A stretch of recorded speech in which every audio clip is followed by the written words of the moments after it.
Hey, it's Tom from Pack Hacker, and in this video we are taking a detailed look at the ALPAKA zip pouch that I've been testing for 2 weeks. So let's dive in.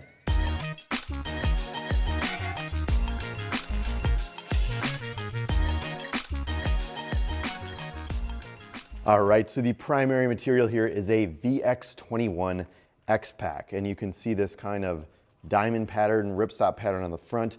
It's highly weather resistant fabric, a little bit crinkly if I hold it up to my mic, but it's a great lightweight fabric, which I think works really well.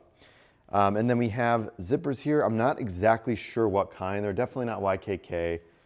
They might be Zoom or SBS if I was gonna guess, but I haven't been able to identify them. Then we have this orange ripstop nylon pattern in the middle. You can kind of see that grid pattern.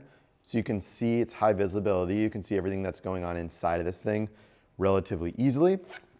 And then we have these big Hypalon zipper pulls on the outside, which I really like. I think it looks cool on it, and they're also very functional too. So, you know, you can put your finger through and open it up. They're very grippy to the touch. There's a rivet here as well that kind of connects them. So I do like that. And this little tab here is for ALPAKA's, like they have a hub keychain system is what it's called. So if you wanted to use some of their hub accessories, you could like attach this to a clip, which can then be like magnetized and put on your bag. We don't have that to show. There's some photos on their website of that if you want to click through and check that out. But yeah, let's just take a look and talk about some of the usage, my experience with it. So first, I just wanted to have a couple of other wallets on the side here so that I could compare the sizes and show you. So this is Bellroy's card case. As you can see, a little bit smaller, but kind of similar in thickness here. And then we have the Travax Contour wallet here, which is quite a bit smaller. And then we have the Nomadic wallet here, which is about the size of a credit card. So I wanted to bring these up just so you could kind of see the size differences between the two. If you're going to use this as a wallet, it's going to feel bigger than an ordinary wallet. That's primarily how I tested it, but it's also great for like flatter gear as well. So if you have like a very thin power bank, this is a 5,000 milliamp, you know, you can zip it open and stick it right inside. So I think this is the best pouch for like just a bunch of like flat or small gear that you want to keep organized. When I'm using it as a wallet, I run into a couple things.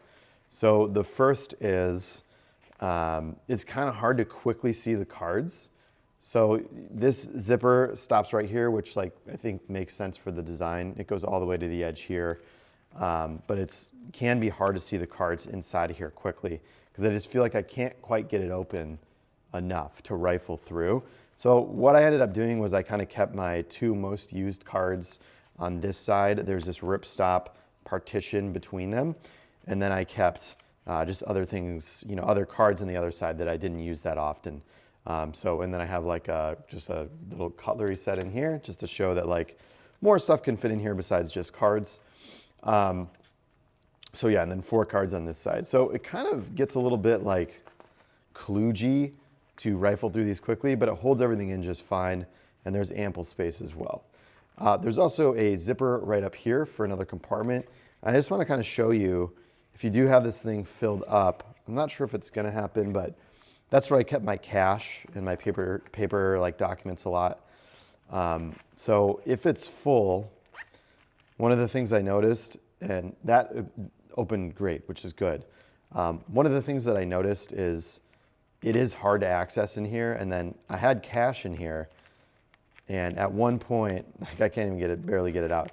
But at one point, like the top of the cash was getting pushed up and kind of got chewed by this zipper. So I would caution you to, if you're going to carry cash, fold it down as low as you can to get it as low in that pocket as possible. And then, you know, just, you know, watch out for that because it can get caught in the zipper and chewed. It's a little bit easier if this is on the empty side. But if you have like, you know, just a smaller piece of gear you want to put up here, like maybe a small thumb drive or like, you know, a USB cable like this,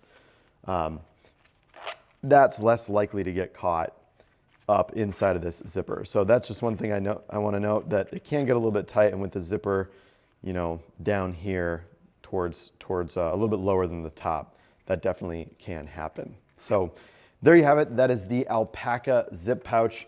Thank you for keeping it here at Pack Hacker, your guide to smarter travel, and we'll see you in the next video.